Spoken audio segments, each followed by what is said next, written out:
நாம் இப்போ இந்த வீடியோவில் சப்பாத்தி எப்படி பண்ணலாங்கிறத பார்ப்போம். என்னுடைய ஸ்டைலில் வாங்க. தேவையான அளவு கோதுமை மாவில் உப்பு சேர்த்துக்குங்க. தண்ணீர் விட்டு நன்றாக மிக்ஸ் பண்ணிக்கோங்க. கையால் நல்லா பிசைந்து கொள்ளுங்க.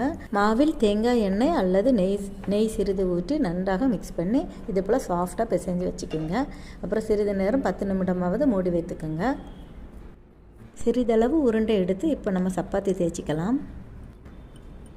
சப்பாத்தி நம்ம தோசை கல்லில் போடும்போது எண்ணெய் தடவக்கூடாது. எண்ணெய் தடவாமல் சப்பாத்தி கல்லில் போட்டு திருப்பி மாற்றி போட்டு சப்பாத்தி செஞ்சு முடித்த பிறகு அதை பட்டர் போட்டு நம்ம தேய்ச்சி பட்டர் அல்லது நெய் விட்டு தேய்க்கிறோம். இந்த மாதிரி தேய்க்கும்போது நம்மளுக்கு வீட்டில் புகை வராது.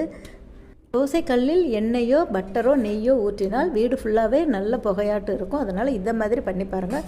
சப்பாத்தி இட்ட பிறகு அதன் மேல் நம்ம பட்டரை தேய்க்கும்போது வீட்டிற்குள்ளே புகை வராது. இந்த மாதிரி மெத்தடில் நீங்கள் சப்பாத்தி பண்ணி பாருங்கள். தேங்க்ஸ் ஃபார் வாட்சிங்.